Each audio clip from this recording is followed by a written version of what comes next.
Olá, amigos do Mundo Áfia! Está começando mais um Notícias Áfia. Desde já uma ótima semana para todos vocês. Áfia, a entidade dos amigos e das paixões, a maior entidade de futebol master do planeta. Desde já te pedindo aquele like, hein? Você gosta do nosso trabalho? Dê um joinha que é muito importante para o nosso trabalho, tá bom? E se você ainda não é inscrito em nosso canal, faça isso no Áfia Soccer, tá bom? Preparamos um vídeo especial para o final do programa, porque vamos homenagear Sir Bob Charlton, esta lenda do futebol mundial que nos deixou aos 86 anos. Então não perca no final do programa uma homenagem a esse inglês, campeão da Copa do Mundo de 1966. Vamos para as manchetes do programa de hoje. Brasil brasileiro destaca mais uma rodada do Campeonato Brasileiro. O líder Botafogo só empatou em casa. Melhor para Red Bull Bragantino, para Palmeiras e para Flamengo, que venceram e continuam sonhando com o título do Campeonato Brasileiro. Tivemos a maior goleada da competição, hein? 7-1 do Inter em cima do Santos. Áfia na Europa destaca a Premier League. O Arsenal empata em clássico, melhor para o Manchester City, que se reabilita e volta à liderança da competição. Na Espanha, o Real Madrid só empata e mais uma vez Vinícius Júnior tem problemas com o torcedor e é vítima de um ato de racismo. Na Itália, deu Juventus no clássico contra o Milan e a Internazionale segue na ponta. Às 5 da bola, tem treinador brasileiro que é contra técnico estrangeiro atuando em nosso país. Fim da novela Bruno Henrique e Flamengo. Na Libertadores Feminina, deu Corinthians. E campeão do mundo com a Argentina é pego no exame antidoping. Eu conto tudo isso agora. Brasil brasileiro, destacando a 28ª rodada do Campeonato Brasileiro, que começou no sábado com a vitória do Bahia, do técnico Rogério Ceni sobre o Fortaleza, 2-0, um gol em cada tempo. O primeiro do zagueiro Canu e o segundo do Rafael Ratão. Aliás, que lambança fez a defesa do Fortaleza. Cuiabá e Goiás empataram na Arena Pantanal por 1-1. O Goiás saiu na frente com o Guilherme cobrando pênalti e o Cleison, ex-Corinthians, deixou tudo igual na etapa complementar. No Morumbi, o campeão da Copa do Brasil não deu chances ao Imortal. 3 para o São Paulo, 0 para o Grêmio. Grande atuação do colombiano Rames Rodrigues, com 2 assistências. Os gols do Michel Araújo, o segundo do Pablo Maia e o terceiro do Luciano. Também no sábado, Botafogo e Atlético Paranaense empataram por 1-1. Tiquinho Soares de cabeça abriu o placar e o Pablo empatou o jogo. Por falta de energia elétrica, o jogo foi completado no domingo e tivemos mais 39 minutos e o empate persistiu por 1-1. No domingo, a maior goleada do Campeonato Brasileiro deste ano, 7 para o Inter, 1 para o Santos. Olha quantos gols do Colorado. O Kevson abre o placar contra. Depois tivemos 2 gols do Ener Valencia, um golaço do Alan Patrick, um gol do Wanderson, um gol do lateral Bustos e o gol do Santos foi do Max Silveira. Tá feia a situação do Peixe na zona do rebaixamento. No Clássico Mineiro, na Arena MRV, o Cruzeiro surpreendeu o Atlético, venceu por 1-0 com um gol no fim, gol contra do zagueiro Gemerson. Outro clássico da rodada, Maracanã, que recebeu o maior público do ano. O Flamengo ganhou do Vasco da Gama por 1-0, o gol no segundo tempo, anotado pelo Gerson, recentemente convocado para a seleção brasileira. À noite, em Bragança Paulista, com gol de pênalti de Eduardo Sacha, o Red Bull Bragantino ganhou do Fluminense por 1-0. Corinthians e América empataram por 1-1 na Neoquímica Arena. O América saiu na frente com um golaço do argentino Benítez, e São Paulo, Vasco e Grêmio, e o gol do Corinthians, né? Tinha que ser assim. 52 do segundo tempo, Fagner levantou para a área, o Gil ajeitou de cabeça e o Juliano acabou deixando tudo igual. 52 do segundo tempo. É o estilo Corinthians de ser. 1-1, placar final. E o Palmeiras, que fez as pazes com a vitória, jogando no Couto Pereira, ganhou do Coritiba por 2-0. 2 gols de defensores. Primeiro deles numa cobrança de escanteio do Rafael Veiga, gol de cabeça do paraguaio Gustavo Gomes. E depois outro escanteio cobrado pelo Veiga. No rebote, o Piquerez uruguaio encheu o pé de perna esquerda, marcando o bonito gol. 2-0 deu Palmeiras. Na classificação, os 4 primeiros colocados: Botafogo 59, Red Bull Bragantino 52, Flamengo 50 e o Palmeiras com 47. Cairiam hoje Vasco da Gama e Santos com 30 pontos, Coritiba com 20 e o América Mineiro com 19 pontos. Vocês querem bola na rede? Então acompanhe os gols desta 28ª rodada do Brasileirão.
Na Europa, a gente começa destacando a Premier League em sua 9ª rodada. O novo líder é o Manchester City, que venceu o Brighton pelo placar de 2-1, com gols do argentino Julian Álvares e também do norueguês Haaland. O City vinha de 2 derrotas seguidas na competição e ainda contou com o empate do Arsenal com o Chelsea por 2-2. O Chelsea abriu 2-0 com Palmer e Mudryk, só que o Arsenal chegou à igualdade na etapa complementar com Rice e também com o Trossard. Então 2-2 foi o placar final. O Liverpool ganhou do Everton 2-0 com 2 gols do egípcio Mohamed Salah. Já o Manchester United, fora de casa, bateu o Sheffield United por 2-1. Casemiro suspenso, não atuou. McTominay e também o Diogo Dalot marcaram os gols do Manchester United. A rodada será completada nesta segunda-feira com o Tottenham enfrentando o Fulham em casa. Na classificação, Manchester City e Arsenal dividem a liderança com 21 pontos, Liverpool e Tottenham têm 20. A rodada da Premier League será completada hoje com Tottenham e Fulham. Se o Tottenham vencer, assume a liderança da competição. No Campeonato Espanhol, tivemos um empate do Sevilha com o Real Madrid por 1-1. O Alba contra abriu o placar para o Sevilha e o Real Madrid chegou ao empate com o Carvajal. Lembrando que, mais uma vez, o Vinícius Júnior teve problemas com os torcedores adversários, mais um ato de racismo contra o atacante brasileiro. Ele lamentou novamente nas redes sociais.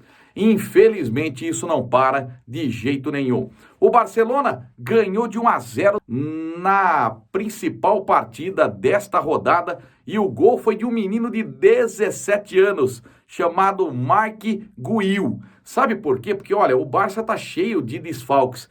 Pedri não jogou, Rafinha não jogou, Lewandowski também não jogou. Então o menino de 17 anos entrou e resolveu para o Barcelona. E o Girona, hein? Que campanha surpreendente que faz até agora no Campeonato Espanhol.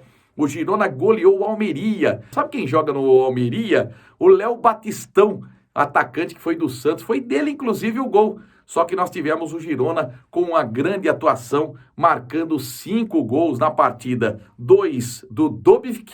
Depois tivemos o Ivan Martí marcando um gol. O brasileiro Savinho marcando o gol. Stuani também indo na rede. Grande campanha faz o Girona na competição. Na classificação do Campeonato Espanhol, Real Madrid e Girona tem 25 pontos. O Barcelona é o terceiro com 24 e na quarta posição nós temos o Atlético de Madrid com 22 pontos. Vamos destacar também o Campeonato Italiano em sua 9ª rodada. Nós tivemos a Internazionale de Milão, mais líder do que nunca, vencendo o Torino em Turim por 3-0, com gols do Thuram, do argentino Lautaro Martinez e também do Calhanoglu.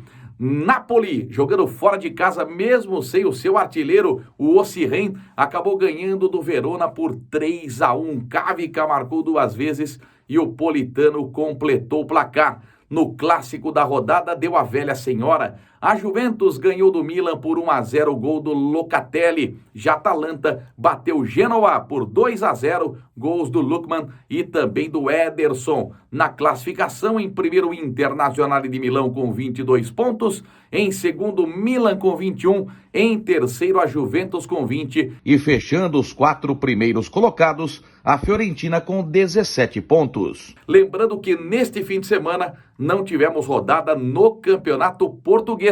A bola volta a rolar no próximo fim de semana. Às 5 da bola, a gente começa destacando uma entrevista polêmica que o Jorginho deu no fim de semana. O Jorginho, lateral direito, que jogou no Flamengo, jogou no Vasco, foi treinador, foi auxiliar do Dunga na seleção brasileira na Copa do Mundo. O Jorginho disse o seguinte, que ele não quer assumir nenhum time de Série B do Campeonato Brasileiro, que ele está se preparando ou para um time de Série A ou até para trabalhar na Europa. Mas o que mais chamou a atenção é que ele é contra treinadores estrangeiros no futebol brasileiro. Ele destacou que esses estrangeiros chegam no clube e mandam todo mundo embora. Eles não respeitam, por exemplo, um integrante fixo da comissão técnica. Eles querem só os homens de confiança deles. Então, esta foi a entrevista que deu Jorginho no fim de semana e que polemizou, né? Como sempre, o grande Jorginho. Nosso segundo destaque vai para o falecimento de Bob Charlton, Sir Bob Charlton, que acabou nos deixando no final de semana aos 86 anos, campeão do mundo em 1966 com a Inglaterra, bola de ouro no mesmo ano. O primeiro título do Manchester United na Liga dos Campeões foi com Bob Charlton, isso em 1968. Ele que era um sobrevivente daquele acidente aéreo que tivemos em 1958, onde 8 companheiros acabaram falecendo neste grave acidente aéreo. Ele sobreviveu e olha, esbanjava a vida, né? Ele que tinha um chute excepcional, todo mundo elogiava Sir Bob Charlton, que depois virou treinador e dos bons. Pelo Manchester United, 758 jogos, 249 gols. Então, luto no futebol inglês, luto no futebol mundial com o falecimento de Sir Bob Charlton. Nosso terceiro destaque vai para Bruno Henrique. Fim da novela, Bruno Henrique Flamengo. O atacante renovou o seu contrato com o Mengão por mais 3 anos. Será um dos maiores salários do futebol brasileiro, equiparando a Arrascaeta e a Dudu. Então o Bruno Henrique, que tinha uma proposta interessante do Palmeiras, decidiu ficar no Flamengo e alegou que a família dele inteira torce para o Flamengo, então ele não se vê jogando em outro clube a não ser no rubro-negro. Ele que tem 215 jogos com a camisa do Flamengo, 86 gols marcados e 11 títulos, entre eles 2 taças Libertadores da América. Falando em Libertadores, só que no feminino, o Corinthians conquistou o tetracampeonato. Venceu o Palmeiras pelo placar de 1-0, sábado à noite no estádio Pascoal Guerreiro, em Cali, na Colômbia. O gol do Corinthians, o gol do título foi da Milene. A Milene, uma das artilheiras da competição. Tava 0-0, teve um pênalti para o Corinthians e a Vicky Albuquerque mandou na trave. Aí a Milene fez 1-0, o Corinthians teve a Bia Zanerato expulso de campo. E no segundo tempo, o Palmeiras pressionou, mas a goleira do Corinthians foi o grande nome do jogo. Fim de papo, 1 para o Corinthians, 0 para o Palmeiras. Corinthians foi campeão da Libertadores Feminina em 2017, 2019, 2021 e também agora 2023. O último campeonato do Arthur Elias no comando do Timão. Ele que foi vitorioso ao extremo, assumiu a seleção brasileira, mas pediu para a CBF para que comandasse o Corinthians até essa Libertadores. Agora ele está liberado e o Corinthians vai atrás de um novo treinador. Parabéns, Timão, campeão da Libertadores Feminina. E para completar as 5 da bola, olha, o volante Papo Gomes, da Argentina, campeão mundial no Catar, ele joga no Monza da Itália, ele foi pego no exame antidoping. Ele que, segundo consta, tomou um xarope contra a tosse que o filho dele lhe deu, foi acidentalmente, mas ele foi punido e suspenso por 2 anos. Então a Argentina perde um bom jogador, que é o Papo Gomes, e agora 2 anos sem poder fazer o que mais gosta, que é jogar futebol. Que legal, né? Espero que você tenha gostado de mais um Notícias Áfia, desejando a você uma ótima semana. Muito obrigado pelo carinho, sempre nos acompanhe, dê sempre aquele like para nos ajudar, tá bom? Acompanhe os nossos shorts, se inscreva no canal, diga para o seu amigo, olha, tem um canal interessante lá, que é o Áfia Soccer, que traz todos os detalhes do futebol, não só brasileiro, quanto mundial. Lembrando, vem aí, hein? A Copa Áfia Lagoas 2023. A bola vai rolar no final do mês de novembro, tá bom? E como prometemos, a gente fecha o programa de hoje mostrando os gols belíssimos de Sir Bob Charlton, os principais lances desta lenda inglesa, esta lenda do futebol mundial que acabou nos deixando no fim de semana aos 86 anos. Um grande abraço a todos vocês, a gente volta na próxima. Pimba neles, Bob Charlton.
curta o seu sonho, viva a sua paixão.